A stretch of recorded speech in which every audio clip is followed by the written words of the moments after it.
Hello everybody, welcome to Totally Tabled. My name is Shaggy, and today I'm just going to give you my first impressions of Carnival Zombie 2nd Edition.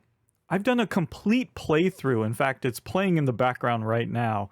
Please go check that out, because I'm going to assume you've either watched that playthrough or you know how Carnival Zombie works.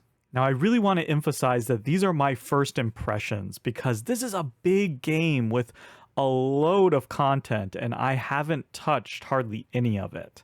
And we can just start right there, as one of my huge positives for this game is the replayability. You have sort of the standard way to play, but then you also have a tutorial mission, and then you have all of these different scenarios. It's giving me like real Robinson Crusoe vibes, where you just have all these different scenarios that change up the gameplay. And so yeah, there's just a ton of stuff in the game that I just haven't had a chance to play with yet. But I'll tell you what, I'm very excited to give it a try, and I hope to do it soon, because from what I've played so far, I've had a ton of fun and been really impressed.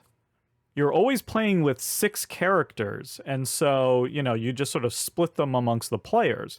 And initially, I was a little worried about that in terms of playing solo, right? Would I be able to handle running all 6 of these characters? But again, like Robinson Crusoe, each character is very easy to manage. They each have a day ability and a night ability, and those are fixed. So you learn them rather quickly after your first play. And then they each have their own separate deck of cards that you'll be drawing items from. And for the most part, you don't have a lot of cards in the game necessarily at one time, and they're fairly straightforward. So it all is very manageable to play solo. In fact, I suspect that I'd prefer fewer players, maybe 1 or 2, maybe 3, just so you had enough going on. I think with any more than that, it might feel a little bit stale. But I thought it worked fantastic solo, and that's the only way I've played it so far.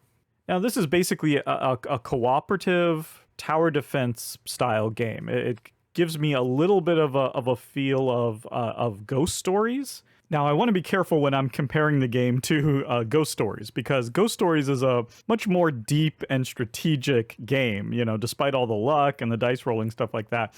There, you're really making deep strategic decisions. This game is not like that. This is leaning much more heavily on the thematic, the cinematic, kind of silly fun, gunning down wave after wave of zombies. There's definitely decisions to be made about, whether or not to take a stress, or maybe you want to move or play this particular card. You're making decisions. But really, it's much more about just the silly fun. And because of that, I think the dexterity element of dropping those, zombies onto, the pile of corpses, that works. When I first heard about that, I'm like, what, your random dexterity element? That doesn't make any sense. That's not going to fit in. But I think it does, because that's the kind of game this is. It's not like your incredibly strategic plans are going to get ruined because of that dexterity element, right? That's just part of the fun. It's part of the tension and the cinematic nature. And so it all fits together and it works. Now, that said, I do wish that there was some sort of alternative to that dexterity element. Something else that you could do if you didn't want to drop those cubes for whatever reason, I think some sort of variant could be easily created, and maybe there is one and I'm missing it. Because honestly, I don't think that's like a super critical part of the game. Your mileage is definitely going to vary. I can see how for some people that would be a huge turnoff. And I definitely wouldn't want this kind of mechanism in a lot of games. But here, I think it works. I think it all works together.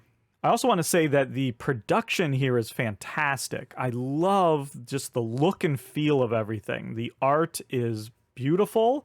It really gives you this great dark vibe, and the theme here, this is not just generic, boring old zombies. This is much more interesting than that. If you watch the playthrough, I read a little bit of the opening just to give you a sense of the world that you're inhabiting here.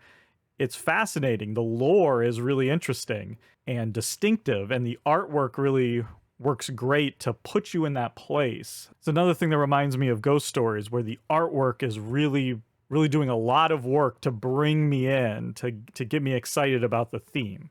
right? I'm usually not into these zombie games, but here it really works for me. Even though most of the zombies that you're facing are cubes, so like the artwork really has to do most of the legwork, and just overall the production is great too.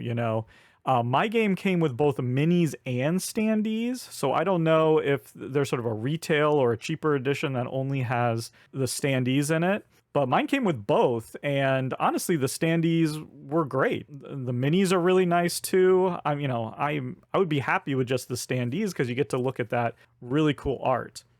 So yeah, so production-wise for me, this is an A+.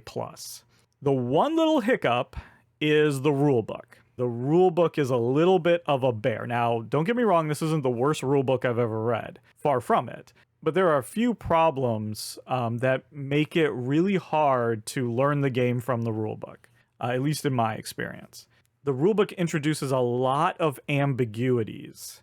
You read the rules and you have a lot of questions about exactly how certain things work. Some of those answers are actually hidden in the examples of play that they give beside the rules. So you'll have your rules, then they'll run through an example of play, and in that example, they're kind of addressing some of the ambiguities. That is not an ideal way of doing things. You ideally want it in both places. You want to address those ambiguities in the rules themselves, and then also show it in the examples. By just having them in the examples, not only do you have to read like every single word in this rule book in order to get everything, but then going back and finding these things is very difficult because it's just not in the rules. It's in one of these examples somewhere on the page. It's not my favorite way of doing things, and I found it to be incredibly difficult to understand what is ultimately not that complicated of a game. And furthermore, not all the ambiguities were addressed. I had to really study the rule book and even go to FAQ and forums on Board Game Geek in order to eventually get to a place where I felt like I understood how to play the game. Hopefully, if you watch my playthrough and then read the rules, it will be a much easier process for you. That's my hope anyway. But I thought I would mention that it was difficult, and it's not just because of the rules. That first play is going to be a little bit challenging just because you have 6 characters. They each have a day and night ability. You have cards with abilities. You have bosses and zombies with different abilities. And so you have a lot to take in all at once at the very beginning. And once you have everything figured out, it's actually the game runs quite smoothly. And it's really not that complicated. It's just that initial play that can be a little bit of a struggle. Now, I don't really hold that against games, right? I mean, I love Robinson Crusoe. There's no greater struggle to learn and play a game. What I care about is whether I'm rewarded at the end for that struggle. And thankfully, I feel like I've been rewarded with a really fun gaming experience sort of at the end of the struggle of learning the game. So, like I said, hopefully the playthrough will help ease the learning burden a little bit for you. The other little bit of a negative here that I have is something specific, and that is with the event deck. So you have this event deck, and at the beginning of each morning, you're going to draw an event. And there are both good cards and bad cards in that deck. And it is a extreme wild swing. I mean, getting 2 good events or 3 good events versus getting 3 bad events is just a huge swing in difficulty. And the cards themselves have sort of wildly different powers. There's a card in there that gives you an extra day hour. So that is essentially 6 additional actions or potentially another movement, which is huge. That's enormous. And then there's another card in there that makes you lose a day hour.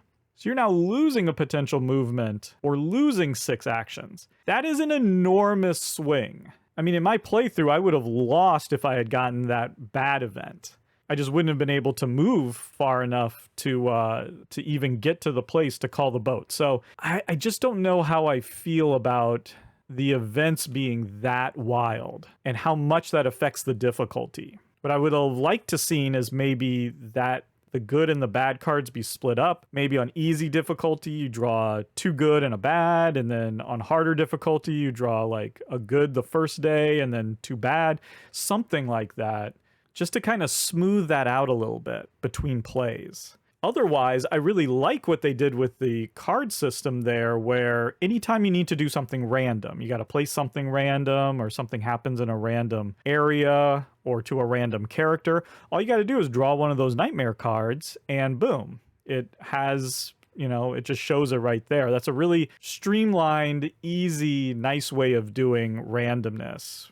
Other than that, I really like the way that they do the end game as well, where you kind of get to decide how you want to end the game, and each different way of ending, whether you're going to try to call a boat to escape or go across the bridge and have to fight off the infected, or call an airship to come pick you up, or stand and fight the Leviathan itself as it's waking up. Each of those, gives you a different sort of thematic little mini game. I haven't tried all of them. That's the thing. This is why this is a first impressions, because I haven't even tried all the different endings. But again, that just adds a ton of replayability and a lot of interest, a lot of thematic flavor. I really like how that works. Now, I will say that, I played on easy mode for the playthrough, and easy is very easy. At least if you're going for the boat scenario, because you really don't have to move that far to get there. So you get a lot of day actions and you can just really be prepared. So easy, it's a good way of learning the game, but it is going to be pretty easy. Now, I have played on the medium difficulty level, and that was much more tense and difficult. So I think the difficulty level here is great. There's lots of ways that you can adjust it. So I think you can get plenty challenge. That is definitely not a problem with this co-op. But also if you want something a little simpler, a little easier, then that's there too. And yeah, overall, I'm just incredibly impressed with the game. I'm just so happy. It's been a long time coming, but they just did a great job. And it's a game that if you like cooperative games, if you like co-ops that play well solo, and if you like this theme, I think this might be right up your alley. So yeah, it's a game I'm definitely recommending, keeping in mind these are just my first impressions. Well, there you go, everyone. That is Carnival Zombie 2nd Edition. Thank you so much for listening, and goodbye.